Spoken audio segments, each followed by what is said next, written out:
I suppose. As a student, it's quite nice. I went from, I don't know, 20. What did I do? I basically did 9 to 5 every day on the engineering course to 9 till half past. The communication school, but a lot of reading, and we did video projects and radio projects and stuff. So there's lots of other stuff to do, and I kind of found my niche there. And I think that's when I found out my mother said I was changing. And she said, "I told you so. I told you to do A level English, and you never did. I told you to do history, and you never did." I said, "Okay, man." So is that where the acting came? Well, I've always loved to act as well. I'm just a big show off when push comes to shove. I was one of those that was always in the school play. And then when I went to college, I was in their dramatics, and I only sort of, I actually worked mostly at I'm the operator in Sheffield. I did sort of assistant directory stuff there, did professional actor. I couldn't get on the stage, but they did let me carry things around because I got a lot of experience, and then I went to drama school after I finished college. So when I came out of college, I wanted to either be an extremely famous actor or an extremely famous author, and I've achieved neither so far, but there is still time. It's only been 20 odd years. 22 years since I left that, so I'm still working in that direction. Still acting, and clearly still writing. Okay, well let's move on to the Raven, shall we? Let's. The usual question, why are they called the Raven? Right, they're called the Raven because I was a role-playing game, a big role-playing game at the time. I was about 13 or 14. It's one of the reasons I didn't get the A-level grades I should have done. It's too much. Start with Dungeons and Dragons and then Advanced Dungeons and Dragons and stuff, but I hope I'm not going to speak out of turn. I think it's a really cracked role-playing system, Dungeons and Dragons, but there are some much better systems, or there were about. And the one that we chose to play was a game called Dragon Quest, which is much better movement and much better progression of characters and development of skills and stuff. And it was much easier to get killed, but it's a much more realistic combat system and all that stuff, so we just loved it. And we played that from age of about 16 till I was 22, I think. And my mates and me had a group of characters, and I was here at Cold Heart, who's the only character I ever had, he never ever died, which is quite astonishing since you're an arrogant git just like in the books, and he's first into every battle and still managed to survive, which is nice. And we had all of them, we had Thrawn and Denser, and every Raven character, all of the central Raven characters are ones that actually appeared in the games we used to play.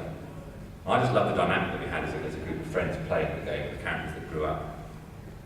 And we used to scribble down chronicles of our adventures, and eventually I just thought that it might be worth writing as a book, so we did, and we'd given ourselves the name The Raven in the game, so I took it straight into the pages of what became Dawn Thief, really. And I think those who've read Dawn Thief know that it does read quite like a role-playing game quest. I make no apologies for that, but I think that the books that come after diverge from that quite a great deal. So, but in the end, once it was good enough to be published, it sold a lot of books. So clearly there was a market out there for books that read in that way. But I didn't want to get stuck just writing effectively pure quest-based role-playing game-style fantasy. So I've tried to expand the Raven's characters and the things that they do and who they meet and stuff over the course of the years. But that's why they're called the Raven. For no other, no cleverer reason than that. I mean, obviously, when it was published, obviously it was all a surprise that it sold. Yes, a huge surprise, yeah. I mean, could you yourself work out why? I've absolutely no idea, actually, because it wasn't particularly marketed, and you didn't get window displays or anything like that. I mean, I presume it was word of mouth, but it rose up the rankings and Amazon more very high at one stage. I used to print it out. This is very sad, isn't it? But I used to go to the Amazon site when I was at work and see what rank it was. It was higher than I'd seen it before. I used to print out the page and go, I know, but I was young then.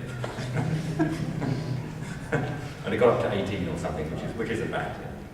It doesn't make a whole hill of beans because they change updates every hour. So that might mean I've sold 5 books compared to someone's 2 in that hour, and that would make them 18th or something like that. Given that whoever was the big and popular at the time again, would have sold 300 in the same ad and that sort of stuff. So, but I think it grew, it had its own momentum, a little bit like Joe Abercrombie's got now. A lot of momentum has got behind people talked about it. And it just kept on selling and selling and selling. I think that, and it was Gollance's, probably isn't now, because I think Joe's probably taken this crap, but it was Gollance's best-selling UK fantasy debut at the time, which was really gratifying and just gave me huge confidence in that what I was doing was actually right to some degree. Then it was a question of trying to improve as I went on.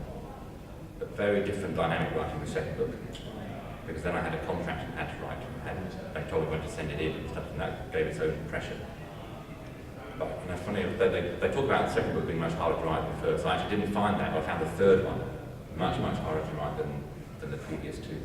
I'm not quite sure why that is, because I knew all the ideas, I had it all ready, but I think in the end the pressure of deadlines, which I was used to in my work, didn't translate to me terribly well to writing, so the problem is at work, my deadline would be next Thursday. In writing terms, it's a year next Thursday.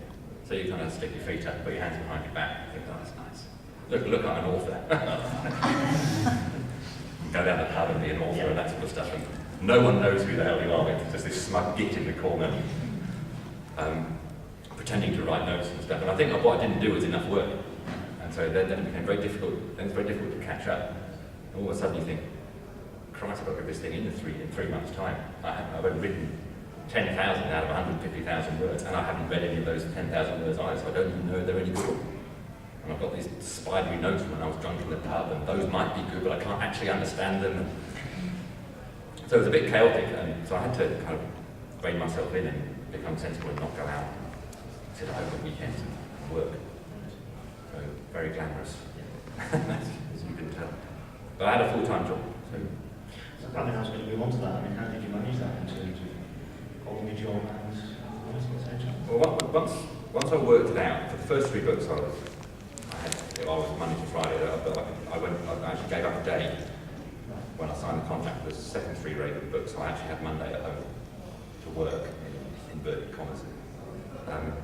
What I did was, what I developed was a way to write anywhere I was. I used to write a lot on the underground going into work in the city. And that really helped, because it took me an hour to get to work and an hour to get back, so that's just dead time. So then I found it was actually quite easy to do that, although to start with, you're sitting there in the carriage, people over here and over here thinking, are you stealing my ideas? Like anyone wants to steal my ideas. And then I worked out, of course, that my writing is so untidy, even if they were looking to want to steal them, they would have no chance of doing so. I could have been a GP, that's how bad my writing is. Because I'm left-handed and kind of scribbly and scrawly. So I wrote a great deal on the tube. I probably wrote of Noon's Trade and Night Child, and then elsewhere I probably wrote 50 or 60% of it, probably first draft was written on the underground. And I eventually found it a really nice place to write.